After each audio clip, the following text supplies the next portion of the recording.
आपने अक्सर fall armyworm का नाम सुना होगा। यह खतरनाक कीड़ा मक्की समेत कई अन्य फसलों को तबाह करके रख देता है। एक कीड़ा इतना खतरनाक है कि इसकी एक फीमेल एक समय में 800 कीट पैदा कर देती है। नतीजा ये है कि फसल कहीं की नहीं रहती। यूं तो यह कीड़ा हिमाचल में नहीं होता था, लेकिन अब हिमाचल में इसकी व्यापक चर्चा होने लगी है। इससे पहले कि यह हमारी फसलों को बर्बाद करे, कृषि विभाग हिमाचल ने इसके खिलाफ प्लान तैयार किया है। आखिर कहां से आया यह कीड़ा, इसकी पहचान कैसे करनी है, इससे बचाव कैसे करना है, इन तमाम सवालों का जवाब जानने के लिए दिव्य हिमाचल टीवी से हमारे सहयोगी जीवन ऋषि ने डिप्टी डायरेक्टर एग्रीकल्चर कांगड़ा जिला डॉक्टर राहुल कटोच से बात की। आइए सुनते हैं कि क्या कह रहे हैं डॉक्टर राहुल कटोच।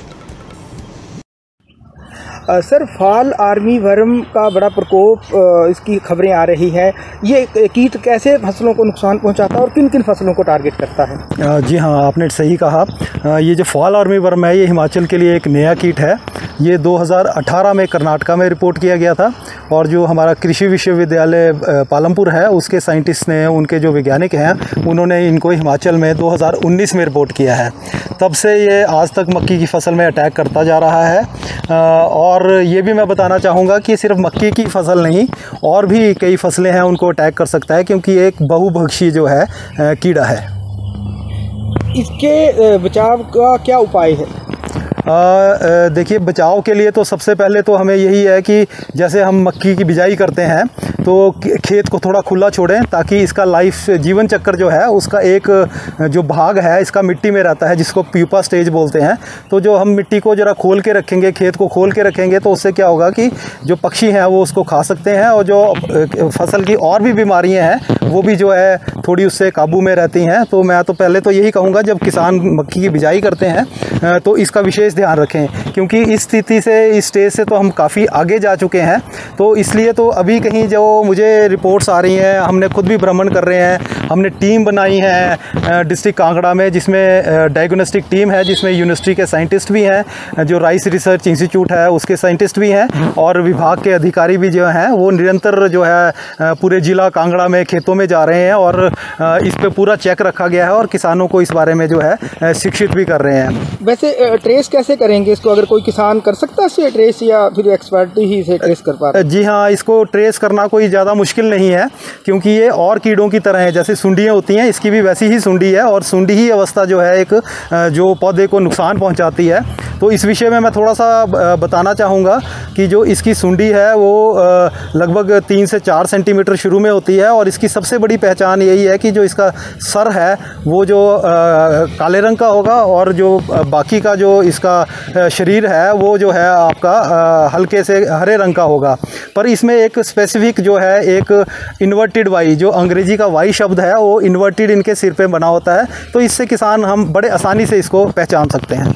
तो सबसे पहले कि ये पत्ते पे अटैक करता है या जड़ पे अटैक करता है? जी हाँ, ये सबसे पहले तो पत्ते पे ही अटैक करता है, और हमारा जो मकसद है कि इसको रोकना है, तो रोकने के लिए भी किसान बहनों भाइयों से मेरा तो यही आग्रह रहेगा कि खेतों में अपने निरंतर जाते रहें। अगर उन्हें लगता है कि कहीं इस तरह का कीड़ा जो मैंने अभी बताया उसका थोड़ा सा, तो उसके अगर तरह का कीड़ा मिलता है तो उसके पत्तों के नीचे जो है अंडे होते हैं, और लगभग एक मादा जो है वो 800 से 1000 अंडे देती है। तो शुरुआत में तो अगर हम पत्ते को तोड़ दें, उसको कहीं दबा दें या अंडों को नष्ट कर दें, तो उससे भी काफ़ी इसका प्रबंधन हो सकता है। वैसे इसमें स्प्रे किस तरह की स्प्रे कर रहे हैं? जी हाँ, शुरुआती अगर 10% से कम अगर इन्फेस्टेशन है तो जो हमारा जो नीम अर्क है कि उसकी स्प्रे भी की जा सकती है।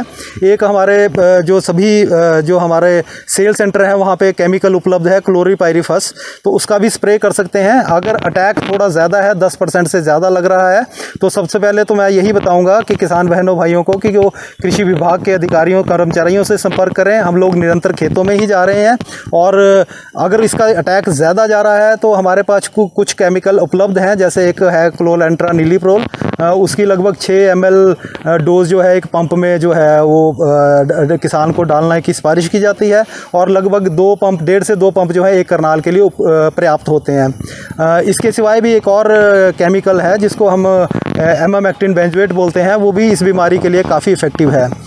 इसमें मैं 2-3 चीज़ें कहना चाहूँगा कि इसकी जब स्प्रे करते हैं तो हमें देखना है कि जो भंवर है उसके अंदर जो हमारा केमिकल है अच्छे से चला जाए, क्योंकि ये पत्ते और तने के बीच में जो भंवर बनता है वहाँ पे ये कीट रहता है। तो कई बार हम बाहर स्प्रे करेंगे और केमिकल इंसेक्ट तक, कीड़े तक ना पहुँचे, तब भी उसका प्रबंधन थोड़ा सा मुश्किल हो जाता है। एक समय कौन सी सावधानियां बरतनी चाहिए? स्प्रे के समय जैसे तो अगर किसान जो है कोई भी इंसेक्टिसाइड लाते हैं उसको सबसे पहले तो घर में अगर छोटे बच्चे हैं तो उनकी पहुंच से दूर रखें। कोशिश यही करनी चाहिए कि या तो हम सुबह के समय जो स्प्रे करें या शाम के समय स्प्रे करें। और एक जैसे आजकल बरसातों का मौसम है तो ये भी ध्यान रखें कि अगर हम स्प्रे करते हैं तो कम से कम 5-6 घंटे जो है वो बारिश ना हो। और इसके से भी बचने के लिए हम जो है स्टिकर का भी उपयोग कर सकते हैं, या घर में कोई साबुन पड़ा है तो थोड़ी सी मात्रा उसमें भी मिला सकते हैं, ताकि जो है कि केमिकल जो है वो पत्ते तक चिपका रहे।